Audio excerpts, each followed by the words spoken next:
ఏ ఎండకా గొడుగంటారు. కానీ ఈ గట్టున ఓ మాట, ఆ గట్టున మరో మాటతో తన మార్క్ చాటుకున్నారు కోమటిరెడ్డి. కోనసీమలో పవన్ దిష్టి వ్యాఖ్యలపై స్పందిస్తూ ఈ గట్టున ఘాటు వ్యాఖ్యలతో గడిబిడి చేశారు. తీరా ఆ గట్టుకెళ్ళాక మాట మారింది. మడమ సంగతి సరే, నాలుక మడతేయడం ఓ రివాజా అనే చర్చ జరుగుతోంది.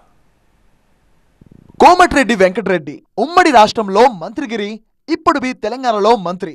అధికారంలో ఉన్న అపోజిషన్ లో ఉన్న తన రూటే సపరేటు అని చాటుకోవడంలో దిట్ట. ఏమైనా మాట్లాడొచ్చు, ఎవరినైనా ప్రశ్నించొచ్చు, అంతా నా ఇష్టం అనే ఆయన లెక్కేంటో అందరికీ తెలిసిందే.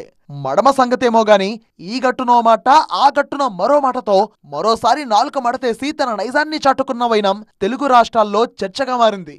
రాజకీయాలన్నాక శాశ్వత శత్రుత్వం, శాశ్వత మిత్రుత్వం ఉండదు అన్నది అందరికీ ఎరికే. కానీ ఇదేందిది? ఈ గట్టున సారీ చెప్పాలని గట్టిగా డిమాండ్ చేసి తీరా ఆ గట్టుకెళ్ళాక కోమటిరెడ్డి ఆల్ ఆఫ్ సడన్ గా మర్యాద వెంకన్న అయిపోయారేంటని ఇటు ఆయన అభిమానులు, అటు పవర్ స్టార్ ఫ్యాన్స్ అవాక్కయ్యారు. మ్యాటర్ ఏంటో అర్థమైంది కదా. పవన్ కళ్యాణ్ గారు చేసిన వ్యాఖ్యలను తీవ్రంగా ఖండిస్తూ దాన్ని బేషరతుగా క్షమాపణ చెప్పి ఉన్నాగా ఉండాలని పవన్ కళ్యాణ్ గారిని విజ్ఞప్తి చేస్తున్నాం. మీరు మంచి ఉద్దేశంతో రాజకీయాలకు వచ్చిండొచ్చు, మా తెలంగాణను అవమానపరచొద్దని పవన్ కళ్యాణ్ గారు బేషరతుగా క్షమాపణ చెప్పితేనే తెలంగాణ ప్రజలు క్షమిస్తారు. అద్గది సంగతి. ఇప్పుడు అర్థమైంది కదా. ఇటీవలే కోనసీమలో AP deputy CM Pawan Kalyan చేసిన దిష్టి వ్యాఖ్యలపై తెలంగాణలో ఘాటుగా స్పందించారు కోమటిరెడ్డి. రాష్ట్ర రాజకీయాల్లో ఆయన లేడు కాబట్టి, రాజకీయాలు ఎక్కువ తెలియదు కాబట్టి, బహుశా రాజకీయాలు తెలియక మాట్లాడి ఉండొచ్చు. కోనసీమ గురించి తెలంగాణ ఉద్యమం జరగలేదు, తెలంగాణ రాలేదు.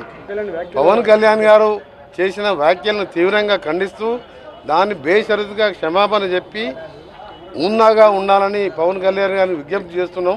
పవన్ కళ్యాణ్ మాట్లాడడం మాత్రం నాకు ఒక తెలంగాణ వాదిగా చాలా బాధ వేసింది. బేషరతుగా క్షమాపణ చెప్పాలని డిమాండ్ చేస్తున్నాం. బాధ ఇట్స్ గాన్. ఈ గట్టు నుంచి ఆ గట్టుకు వెళ్లగానే బాధ ఎటో వెళ్లిపోయింది. 2 రోజులైందో లేదో 2వ తారీఖున మాట్లాడిన మాట మారిపోయింది. కోనసీమకు, తెలంగాణకు దిష్టి తగిలిందని పవన్ మాట్లాడిన అంశంలో అప్పటి పరిస్థితిని బట్టే మాట్లాడా అని ఎవరిని విమర్శించనన్నారు మంత్రి కోమటిరెడ్డి.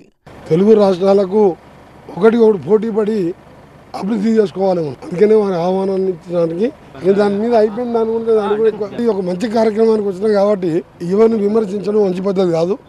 ఇది మనం గతంలో కలిసి ఉన్న రాష్ట్రం. ఇలాగా మనసులు కలిసి ఉండాలి, మనసులు కలవాలి, 2 రాష్ట్రాలు అభివృద్ధి కావాలని ఆ భగవంతుని ప్రార్థిస్తున్నాం. గట్టు దాటిన గాలి ప్రభావమా, గ్లోబల్ సమిట్ ఎఫెక్టా? రీజన్ ఏదైనా మాట మార్చడంలో కోమటిరెడ్డి రివాజ్ మార్క్ మళ్లీ రిపీట్ అయిందనే టాక్ జోరందుకుంది. నాలుక మడతేయడంలో తనకు తానే సాటి. మరి ఎత్తిపోతల పథకంలా ఈ గట్టున ఘాటుగా వార్నింగ్ ఇచ్చి ఆ గట్టుకు వెళ్లగానే చల్లచల్లగా కూల్ గా ఎలా మాట్లాడారని నెటిజన్స్ ఆశ్చర్యపోతున్నారు. కోమటిరెడ్డితో అట్లుంటది మళ్ళా.